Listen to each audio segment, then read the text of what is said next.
This is Neil with Anabit, and welcome to Using Oversampling with Digital to Analog Converters, or DACs, to improve signal fidelity. And before I get started, I'll just mention check out Anabit.co, where you can find open source ADC and DAC reference designs, as well as other content on our blog. And if you sign up for our newsletter, you can get updates on new products, new content, whether that's written or video.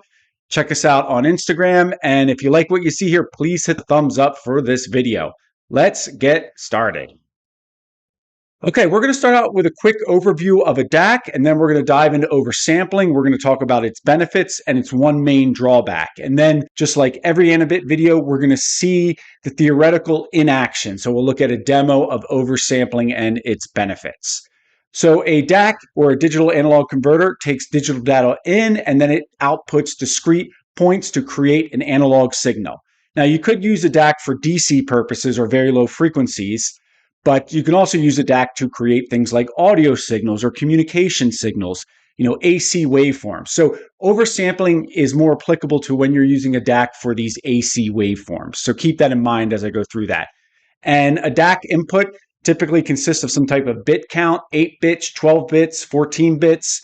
And of course, the DAC is then going to output an analog signal that's based on the DAC's clock rate, or the rate that the digital data is being fed to the DAC.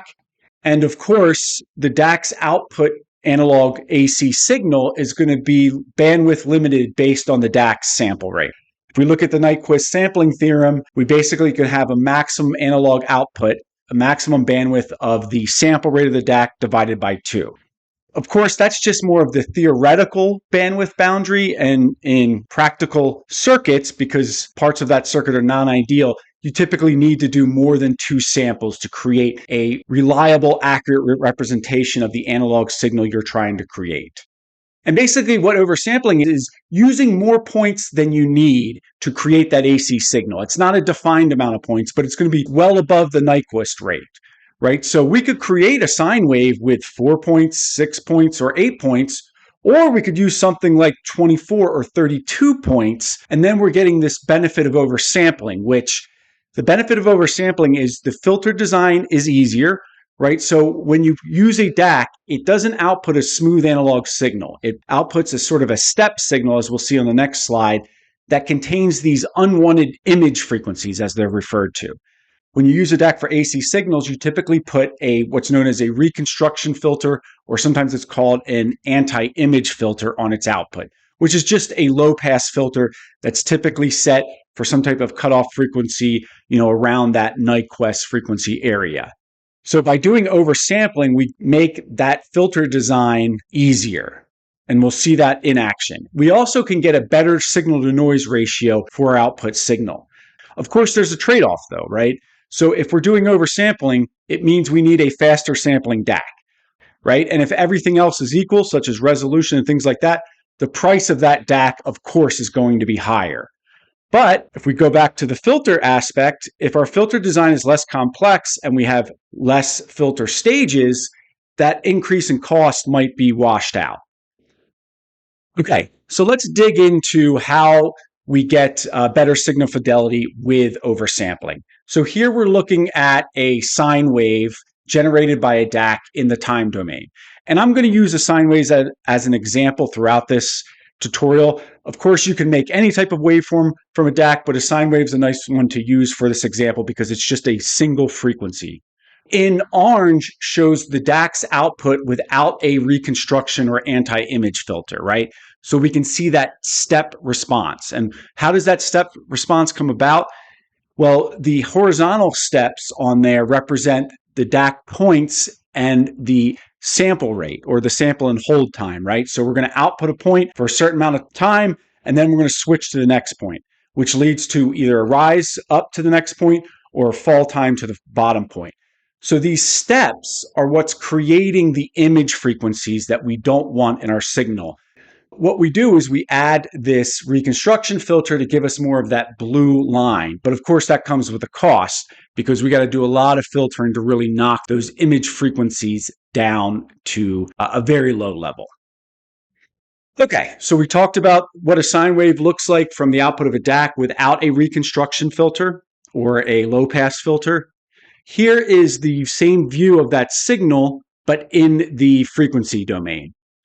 So here we have the amplitude, and then we have frequency increasing with time.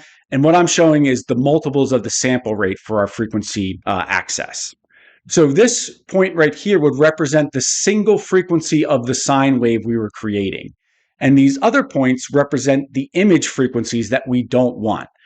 This line is showing that these image frequencies follow what's known as a sync envelope.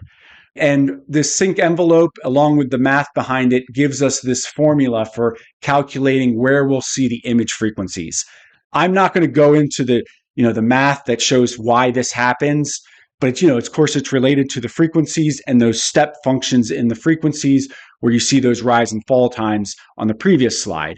If you want more information, I'll provide a link, but the Whittaker-Shannon interpolation formula kind of gives you the math behind why this occurs. So if we look up here, where will our image frequencies be? F sample rate is the frequency of the sample rate of the DAC. Let's just say for our example, we're using a 60 megahertz sample rate. And then K represents the different harmonics of the sample rate that will increase over time. And then plus or minus F sine wave is the frequency of our sine wave, which is right here. We get two image frequencies between each sample rate harmonic. So this would be this would be 60 megahertz here. If this is a 10 megahertz sine wave, that means this image frequency is going to be 50 megahertz. This one's going to be 70. 2 would be 120 megahertz. This would be 110 megahertz. And this would be 130 megahertz. So on and so forth as it goes out. And as you can see, the image frequencies, just like the sync envelope, slowly decrease over frequency. If we wanted to get a nice clean signal out, just that sine wave, and cancel everything else out, we would need a filter with a steep roll-off, right? So this yellow line represents our filter roll-off, and we'd want to cut it off somewhere around sort of the Nyquist zone, so then we cancel out these images. But doing a sharp filter like this isn't easy, right? If you've ever designed filters, and it often requires multiple stages of filtering. But with oversampling, what we can do is if we go from 60 megahertz sample rate to 120 megahertz, that's an increase of just 2, all of a sudden these image frequencies move from this position to here. So we don't get any image frequencies until we get to 120 megahertz instead of 60 megahertz. With a sample rate of 60 megahertz, our closest image frequency was 50 megahertz. Now our closest image frequency would be 110 megahertz. What that means is we can do a much slower roll-off for our filter, basically reducing the complexity of the filter design. So now we're going to look at a demo, and I'm going to show the demo mainly in the instrument software, but I just want to show you the picture of our setup. So for the demo, I'm just using a single DAC. I'm using the Anabit Reflex DAC, which is a bipolar DAC that's controlled over SPI communication. And right now it does not have an image filter on it or a reconstruction filter. So the idea is the SPI communication is being controlled by this Arduino compatible ESP32 board, and the output is being measured by this instrument, which is known as a Moku Go. These Moku Go's are pretty cool. They can be a bunch of different instruments. We're going to use its built-in adjustable digital filters as well as its spectrum analyzer to look at the frequency spectrum of the DAC output. We're using the same DAC for both examples. So what I'm going to do is I'm just going to use this DAC at a lower speed setting, then increase the speed for a higher sample rate to simulate oversampling. Okay, so what we're looking at is the frequency spectrum of our DAC using a non-oversampled output. So we're using just 8 points to create a sine wave. And our sine wave is basically sitting at 22.8 kilohertz. You can see that up here. That's all the way over here. This is the frequency we want. And these are our unwanted image frequencies. And basically, we're using SPI communication along with some pin actions to set the sample rate of the DAC. So we have a clock or a sample rate, just under, well, not just under, but around 180 or 170 kilohertz, something like that. And then we have our two image frequencies on either side of that. And we can see them increase in time. The sample rate doubles, triples, so on and so forth. So that's what we would expect. And then we can kind of just see some other random noise or our noise floor in there. So this is what we're getting from non-oversampling, right? And if I bring up the filter instrument on the Moku, basically I have a filter set up, a cascaded filter set up, and I have an order of 4, and I have it set really high at 1.7 megahertz. What I'm going to do is I'm going to decrease the filter to simulate, a reconstruction filter for our design. So let's say I move it to, I don't know, let's say 60 kilohertz or around there. Yeah, so that's around 60 kilohertz. So we have this roll off on our filter, and we can see we have our main signal really didn't get affected much. It did drop a little bit in amplitude because the filter does affect it, but we also really dropped our image frequencies. But we can still see some of the image frequencies, right? Now here is a simple Arduino sketch that I'm leveraging from the Reflex DAC sample code, and I altered it to add these for this oversampling demo. You can find the original set of this code on GitHub, but basically table size 8, that means 8 points for the sine wave, for each cycle of the sine wave. So I'm going to do oversampling, and I'm going to increase this by 4. Now, I just updated the code. Now, one thing you might notice is I increased the samples by 4, but the clock rate is much different. I upped the SPI clock rate by 10, but I should be upping it by 4. But the reason I did the 10 is because there's other overhead involved in the sample rate. There's setting the chip select pin on and off. There's also a variable used to track where the sine wave is. This factor of 10 really is a factor of 4, as we'll see. So I'm going to load this code onto my ESP32. And so we're going to get the same frequency for our sine wave, but we're going to see the image frequencies change.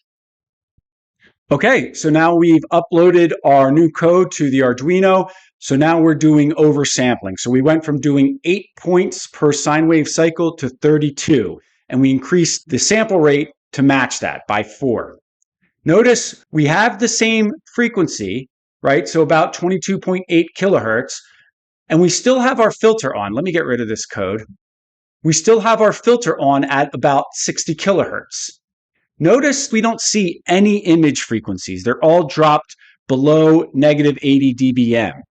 So we can already see that the same filter is working better on the oversample version of the code than the standard sample version, right? So that's the benefit of oversampling. Now I can even take this and I can even move this filter to, let's say, 85. So we're going to see a change in that frequency spectrum, but we barely noticed it. So we still don't see the image frequencies, and we went up to a larger low-pass filter frequency, which you could even think of that as sort of simulating a larger roll-off. Now let me go back to no filter, right? So you can see the image frequency. So now we're back to basically no filter, like we started on the previous example. And notice you can only see one image frequency. That's because we upped our sample rate by basically a factor of 4. So we're only seeing one image frequency, and we can see it's much farther away from the signal of interest.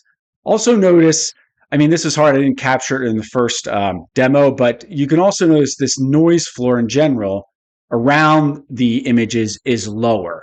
So in general, we just have less noise. We have image frequencies, but they're much farther from our center frequency, so they're much easier to filter out. Okay, that's it for using oversampling with DACs to improve signal fidelity. If you have any questions from the video, please use the comment section. Or if you have anything to add or anything you think I missed, please use the comment section on the video. Check out anabit.co, and thank you for watching.